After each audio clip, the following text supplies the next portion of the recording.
Esta es una producción de Grupo Fórmula.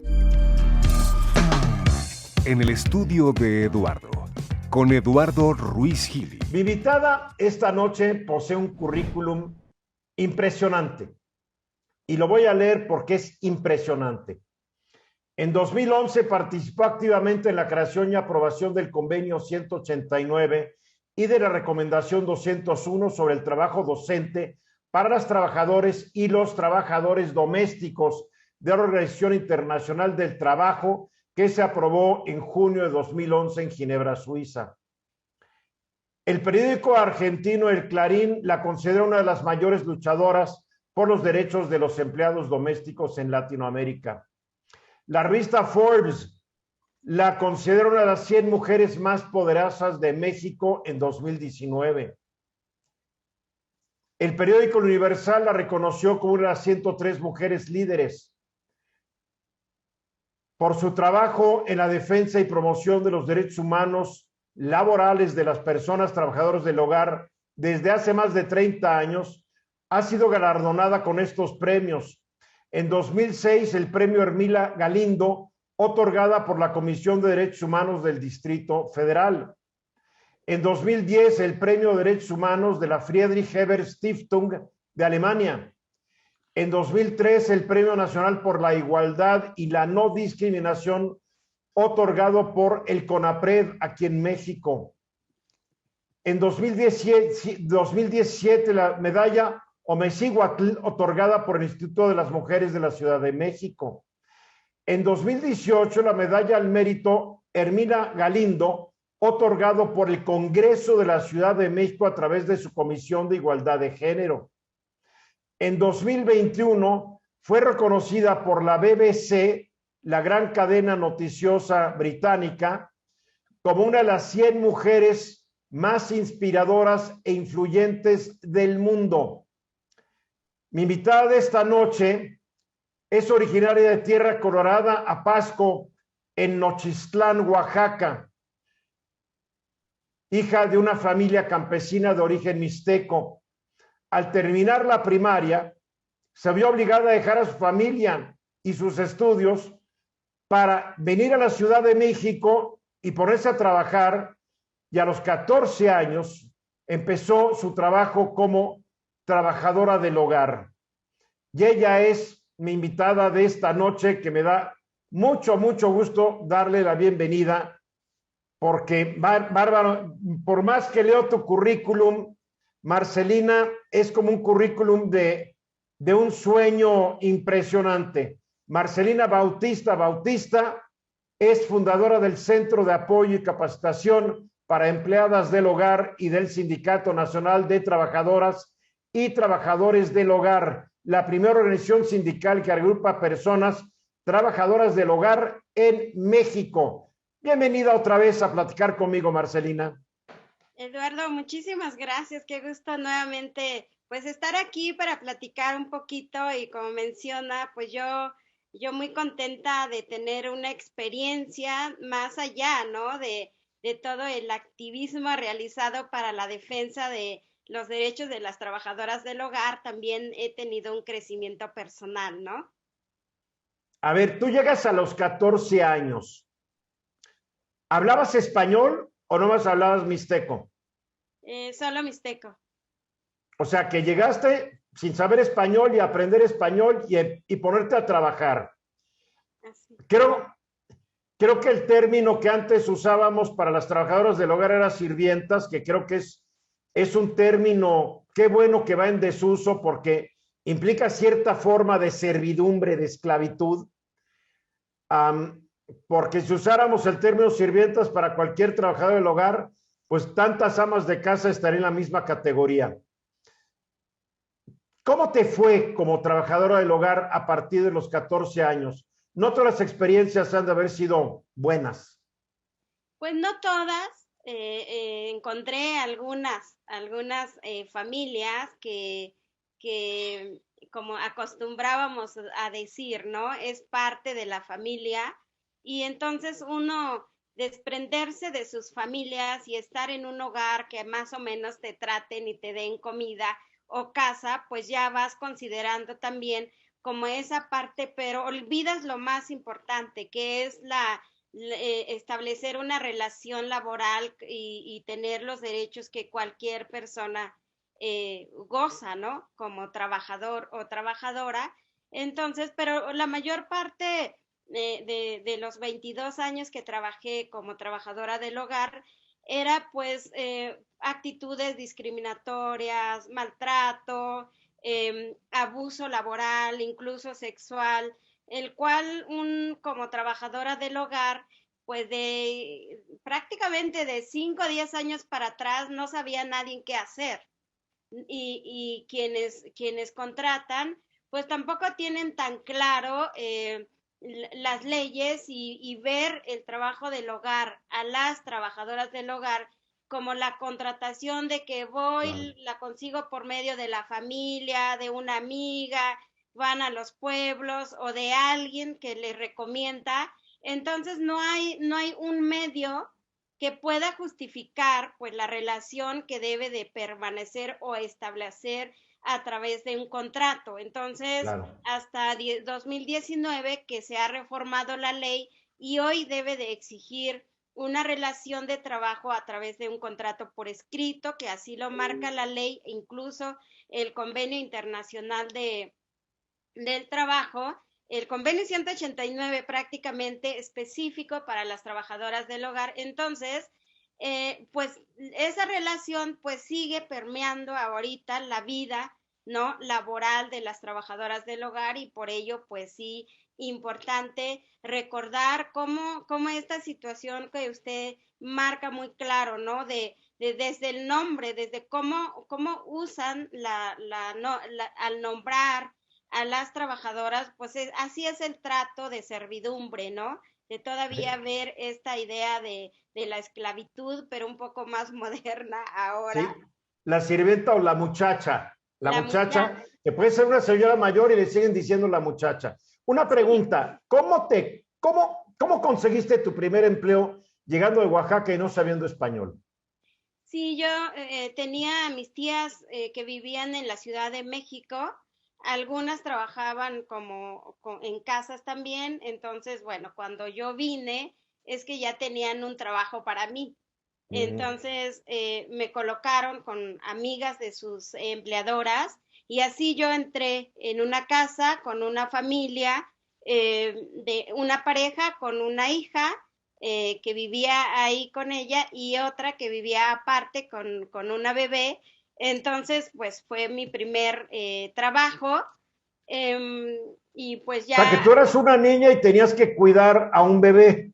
Sí, yo cuidaba y bueno, me gustaba cuidar a los niños o más bien, pues era como, yo era una niña y Claro. entonces me gustaba cuidar a esta bebé de la hija de mi empleadora y me acostumbré y entonces yo cuidaba a su bebé cuando iban a, a- al cine, cuando iban a alguna cena, me quedaba con las niñas los fines de semana, entonces bueno, también esta relación que empieza a darse con nuestros empleadores, pues la cercanía también nos hace pues esta relación que se da, ¿no? De la confianza, de conocer también tanto nuestra vida, porque platicamos de nuestras historias, nuestras vidas, como conocer la vida de ellos, entonces, pero del otro lado empieza como estos abusos, ¿no? De, de explotación, de marginación y de estar ellos muy claros de que dicen que somos de sus familias, pero no somos eso. No somos de sus familias, tenemos una identidad, somos de otra clase y así nos ven muy claro en el manejo diario de sus vidas. Entonces, a veces, pero hay muchas trabajadoras del hogar que perdemos de vista eso y entonces, al momento de reclamar, no sé, un día de descanso o cualquier cosa que queremos también las trabajadoras como seres humanos, como personas, y entonces empieza a haber como muchos reclamos, ¿no? De que de repente somos malagradecidas o esto, entonces ya eso es lo que hace limitar que ejercer nuestros derechos como trabajadoras. O sea, como que te están haciendo el favor de darte trabajo y que trabajes 12 horas diarias, a veces 6 días y hasta 7 la semana. Te están haciendo el favor. casi, casi de la familia. Es difícil y eso y si este término es como de la familia. Y ahorita que regresemos de los anuncios, voy a dar algunos casos como demuestran en muchas familias que las trabajadoras que han contratado ilegalmente generalmente no son de la familia. Pero primero vamos a ir a los anuncios y regresamos con Marcelina Bautista. Antes de ir al corte hablábamos de cómo la gente dice es como de la familia. Yo conozco familias en donde la trabajadora del hogar le compra una comida diferente. No es la comida que come la familia. Le dan vajilla diferente, cubiertos diferentes. El cuarto, llamado el cuarto de servicio, deja mucho que desear. O sea, eso como un cuento chino, esto de la familia. Es como tú lo dijiste, es como el recuerdo de las épocas en que había esclavitud en México y en otros países, donde eran como de la familia, pero más bien eran como propiedad de la familia. ¿O me equivoco? Así es, creo que justamente todas estas maneras, formas que todavía se dan ahora del trato de discriminatoria, ¿no? Hacia las trabajadoras del hogar, en este caso, en los primeros años también que esta familia con la que yo trabajé, pues yo me acostumbré mucho con ellas, pero para mí era muy normal que mis trastos era de plástico diferente, y cuando cada vez que yo desayunaba, comía o cenaba, tenía que lavar mis platos y guardarlo en una bolsa y ponerlo donde la despensa. Entonces, y esto es realmente una forma discriminatoria normalizada incluso, ¿no? Que la gente lo ve tan Horrible, normal y horrible. entonces esto ha sido también una base de los cambios legales que hoy tenemos en México, como la Ley Federal del Trabajo en materia de trabajadoras del hogar, el Convenio 189 y también recurrir a leyes como la Ley de la No Discriminación o la no violencia y todo, para también hacer visible esta situación que no puede alguien decir que eres parte de la familia y hacer esta división de clase, esta división también y sobre todo no, las trabajadoras, creo que el trabajo no es lo indigno o lo denigrante, sino más bien en la forma en que somos tratadas y nos comportamos en un hogar con nuestros empleadores, que Bueno, el es que trabajo, no hay trabajo denigrante. Hay actitudes de los contratadores, de los patrones, de los jefes, de los dueños, como lo quieras llamar, que son humillantes y denigran a la persona. Pero no hay trabajo denigrante. Yo me pongo a pensar en mis abuelos, los padres y los abuelos de mi madre gringa, y tuvieron trabajos de muy bajo nivel porque eran muy pobres, pero nunca se sintieron humillados por el trabajo mientras fuera honrado y sintieran que estaban siendo útiles. sí, todo trabajo es digno. Sin embargo, el trato muchas veces indigno denigra a Sí. tantas personas que también se avergüenzan de tener ese trabajo, como es el caso de muchas trabajadoras del hogar. Y pues la lucha que hemos hecho es justamente reivindicar eso y decir a una trabajadora de que gracias a su trabajo, pues tiene empleadores, sus empleadores son pues muchas cosas, ¿no? Pueden incluso olvidarse del trabajo, del hogar, olvidarse. Imagínate que no hubiera una trabajadora en una casa, pues nuestra empleadora estaría cocinando, lavando, cuidando a los niños, incluso cambiando a sus hijos de pañales, cuando muchas ni siquiera eso quieren hacer y son sus hijos. Entonces creo que darle relevancia y importancia al trabajo que hacemos es muy importante porque pues somos mujeres y hemos sido parte de este cambio que se da también en el mundo del trabajo del hogar y hoy contamos con leyes que nos urge que sean aplicables, ¿no? Yo personalmente, yo te lo digo, sin las personas que han trabajado en mi casa, porque yo soy un inútil, Marcelina, soy un inútil. No sé cocinar. Sí sé barrer y sé trapear y no me molesta limpiar cosas, pero si me dedicara a eso, estaría yo muerto. Si mi esposa que estudia, trabaja, etcétera, entonces para nosotros son trabajadores que nos, como tú lo dijiste, nos resuelven grandes problemas de la vida, nada más que nuestra familia lo atesoramos y lo agradecemos y lo valoramos y lo pagamos muy bien. Pero una cosa, ¿por qué al haber leyes, la mayoría de la gente que trabaja en un hogar no firma contrato? ¿Por qué no está protegida por esas leyes? De repente me dicen, no, es que si se contratan les van a pagar menos y prefieren que les paguen un poco más sin que haya contrato ni responsabilidades laborales, etcétera, etcétera. ¿Cuál es el problema? ¿O está tan arraigado esta forma de semiesclavitud que ni las autoridades pueden con la realidad y cambiarla? Sí, tiene que ver muchas cosas. Uno, bueno, en primer lugar, el 97% de las trabajadoras del hogar están en la informalidad, no firman contrato y no cuentan con ningún tipo de derechos. Y son las pocas que tienen esos derechos, pues no, tampoco están gozando de todos los derechos, ¿no? Incluido el aguinaldo o vacaciones, ¿no? Que muchas veces no lo conocen. Pero también lo que ¿O decías no se atreven a pedirlo?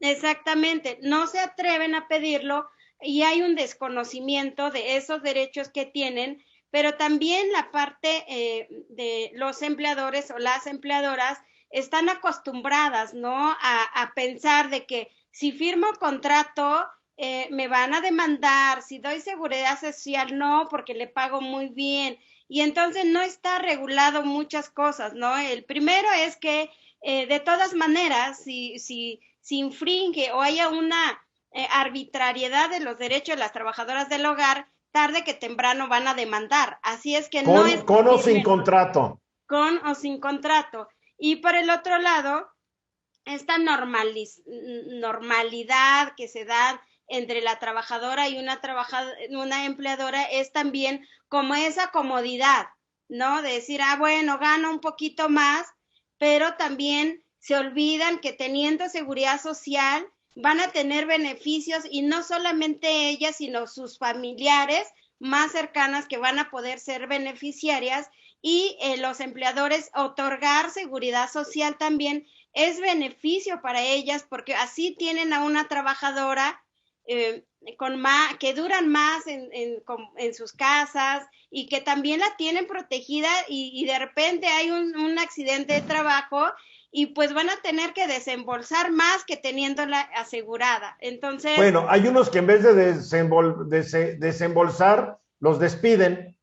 sí, tenemos muchos casos de señoras ya grandes y que de verdad sufren accidentes en el trabajo y en lugar de llevarlas a un buen hospital, las llevan a cualquier hospital y pues ya no se hacen cargo de ellas y por ello es importantísimo y aunado a ello, o más bien hablando de ello, reciente se aprobó el dictamen de la del cambio de la ley del seguro social para que las trabajadoras tengan derecho a la seguridad social obligatoria, que es muy, muy importante para nosotras porque también incluye accidentes de trabajo, incluso en el traslado de las trabajadoras, por lo que si una empleadora no tuviera asegurada a su trabajadora y tuviera accidente en el traslado, pues van a pagar muchísimo porque pues hay una sanción desde la ley del seguro social, por ejemplo. A ver, ¿no? estas personas deben tener su seguro social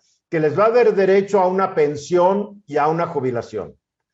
Y además de los servicios médicos, deben tener su derecho a una cuenta en el Infonavit para que puedan ir cotizando y poder construir casa. Deben tener el derecho a estar incluidos en un fondo de retiro, como cualquier trabajador.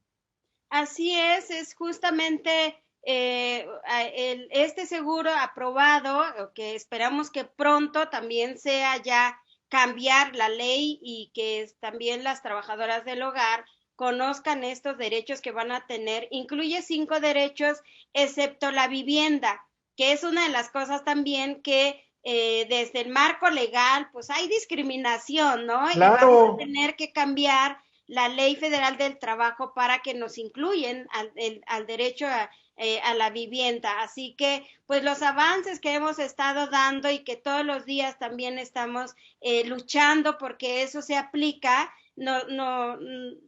justo es que los medios como este medio que estamos hablando ahorita, de verdad nos ha servido muchísimo porque visibiliza y hace conciencia, ¿no?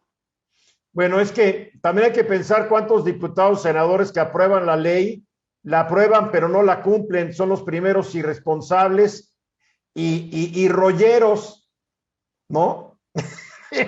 Sí, Pero que no tenemos. tengan derecho al Infonavit se me hace un insulto. Y tú ya lo dijiste, es una terrible discriminación contra estas personas. Terrible. Vamos a ir a los mensajes. Platícame, ¿cómo es que una niña de 14 años que no sabe español, que llega de Oaxaca y empieza a trabajar en una casa donde una tía la recomendó, ¿cómo llegas a romper esta, pues esta inercia que vemos, ¿no? Que llegan, trabajan, son víctimas mal pagadas, van de una casa, van a otra, y nunca salen de eso. ¿Qué es lo que te empujó a ti a dar ese brinco? Porque estamos hablando que fue un cambio de mentalidad, casi hasta de cultura, que te permitió salir de eso, Marcelina. Pues muy raro, ¿no? ¿Sí? Eh, pues yo a los 14 años, 15 años, me veía en una casa que me daba mucho estrés, no poder salir de ahí en algún momento y estar destinada como otras de mis compañeras que yo conocía, o mi familia misma, ¿no? O mis tías que empezaron de muy pequeñas también a trabajar en hogares y yo las veía, pues me recomendaron en una casa. Entonces, yo decía, pues no, yo no quiero eso, yo quiero estudiar, yo quiero hacer otra cosa que no sea verme en una casa donde me estén maltratando, donde no pueda salir los domingos o no tenga la libertad. Entonces, cuando tenía 17 años, conocí un grupo entre esas inquietudes que yo buscaba de qué hacer para encontrar, seguir estudiando, y encontré un grupo de personas trabajadoras que hablaban sobre pues sus derechos. Y entonces yo me juntaba con ellos y me encontré una de las compañeras que pertenecía a este grupo, era trabajadora del hogar. Entonces, pues yo hice clic con ella, platicaba, y entonces aprendí que lo que no me estaba gustando a mí era esta idea que se tenía del trabajo del hogar, que lo hacíamos las pobres, que lo hacíamos las indígenas, que hacíamos las mujeres, y que era como nuestro destino. Y la verdad yo no quería que el trabajo doméstico fuera mi destino, sino también cómo construir lo que yo quería. Y ahí aprendí con un sacerdote muy claro también, donde nos decía, pues tendrás que luchar, ¿no? En Europa se hablaba mucho de los movimientos de obreros, y entonces yo aprendí que en Europa había trabajadoras del hogar que también se organizaban y estaban en sindicatos y estaban en movimientos, y entonces esas ideas o esta forma en que yo veía a través de lo que yo estaba viendo en otros países, Entonces dije, pues igual quiero eso, ¿no? Quiero que sea un trabajo digno, quiero que sean las mujeres con derechos, pero tenía yo que empezar. Y me costó muchísimo trabajo empezar porque pues yo no conocía de derechos y tenía que aprender de derechos, pero también había como este estigma y que incluso mi familia, por ejemplo, mis tíos que veían así como que yo me iba a la iglesia, a las reuniones y a dónde iba. Y entonces me cuestionaban y que yo tenía que salir del trabajo y a su casa y todo, y entonces, pues nada de eso me gustaba, ¿no? Yo quería O sea ser, que no había apoyo familiar. sí, y entonces ya hasta que llegó un momento que yo dije, pero yo no puedo acceder los derechos que tienen los obreros, porque yo estaba como que ellos hablaban de lo que yo no conocía ni yo tenía, porque mis empleadores pues no me iban a dar un 1 de mayo, un día de descanso, si tenía yo que trabajar domingo no me pagaban el doble o el triple, entonces era esa diferencia que también yo miraba y llegó un momento en que yo aprendí más, porque en este grupo estuve fácil 5 o 6 años, y Sí. entonces hasta que logré que encontré un grupo de mujeres feministas y pude acceder un poquito más como a la información y entonces me encontré con una investigadora justo del trabajo en el hogar, que su tesis fue sobre trabajo en el hogar, entonces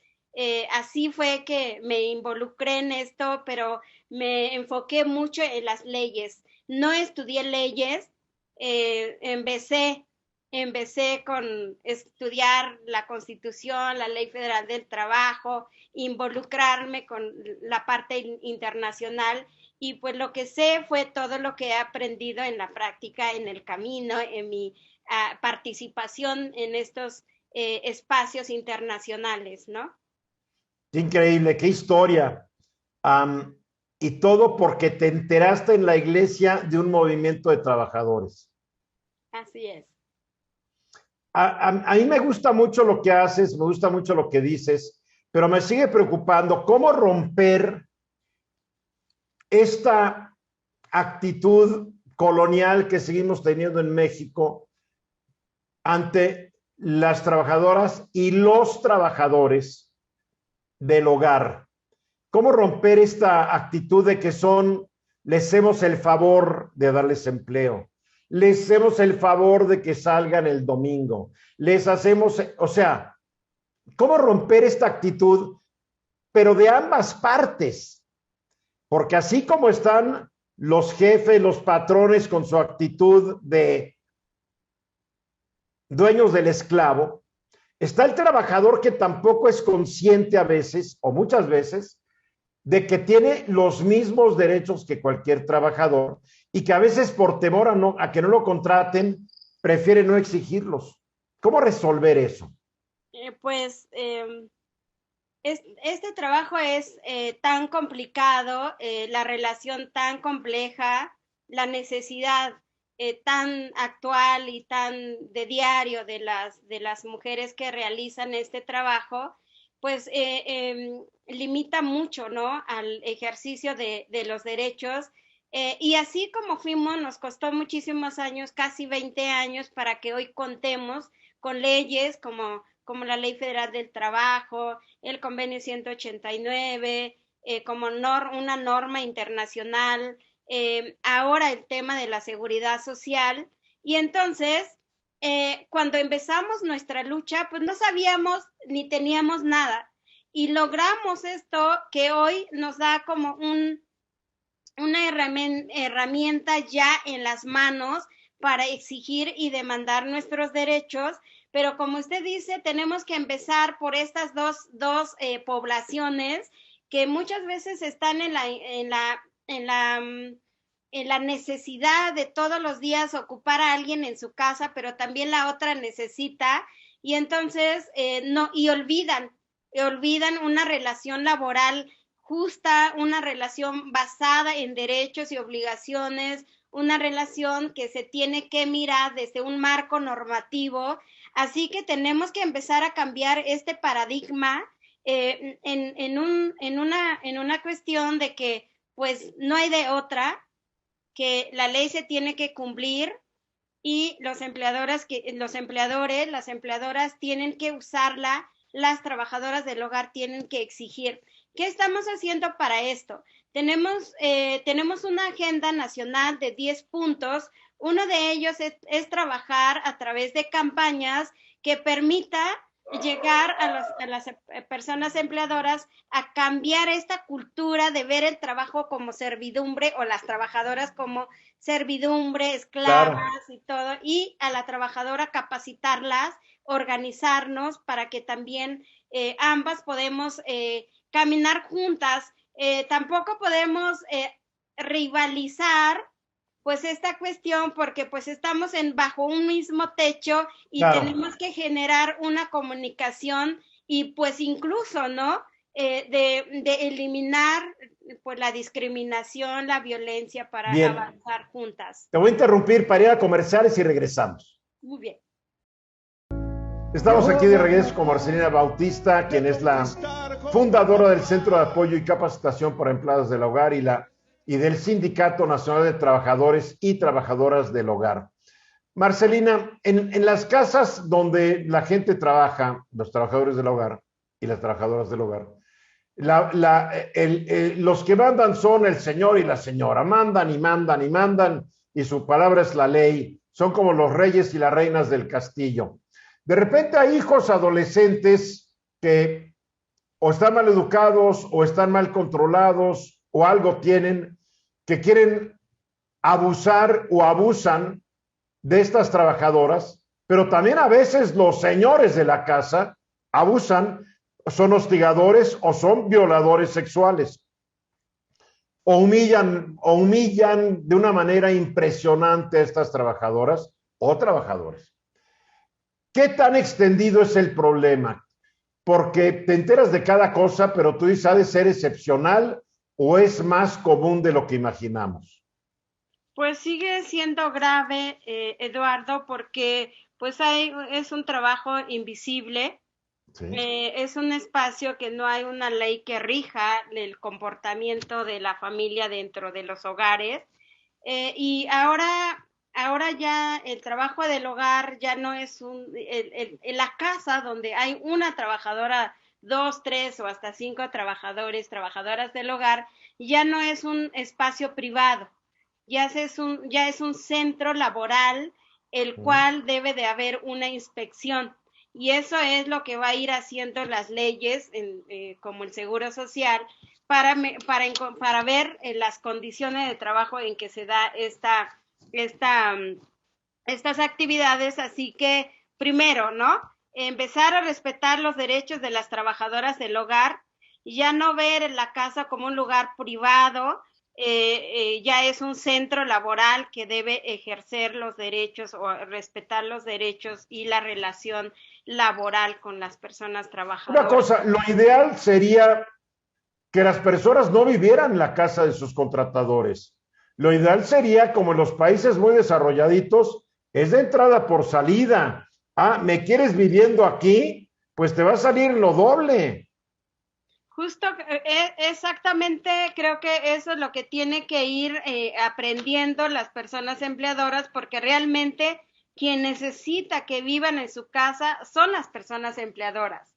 Y Claro. entonces la necesidad que tiene una trabajadora, porque no tiene dónde vivir y eso, hace que también exista esta relación o esta forma, modalidad de trabajo. Pero sí, o sea, lo que hay que hacer es que también si alguien quiere una trabajadora que viva ahí, sí es mucho más lo que hay que considerar en esta cuestión de integrar los derechos de las trabajadoras a la hora de que son despedidas. Por ejemplo, una trabajadora que está de planta y decide renunciar o la despiden, tiene que recibir una indemnización integrado, tanto en especie como en efectivo, lo que deben de recibir. Y pues sí, es muy, muy complicado, ¿no? La situación todavía de las trabajadoras del hogar, porque pues a veces quien debe de respetar estos derechos, pues son aquellos patrones que tienen que son alguien, y entonces Para abusa. empezar, tienen más dinero y con dinero baila el perro. Y la Exactamente. justicia baila como el perro. Y justamente esto hace que las trabajadoras también tengan miedo de exigir. Sin embargo, ahora cambia la situación porque tenemos una ley y tendremos que hacerlo valer, y pues para ello tenemos dos campañas. La campaña Cuida a quien te cuida, donde queremos hacer conciencia, mejor hacer conciencia a las personas empleadoras, a las trabajadoras, para que también esta relación laboral pues sea de la mejor forma con las leyes. Estamos próximo, y va otro tema en nuestro currículum como organización, estamos creando la primera cooperativa de servicios de personas trabajadoras del hogar. Y lanzaremos. ¿Eso qué va a ser?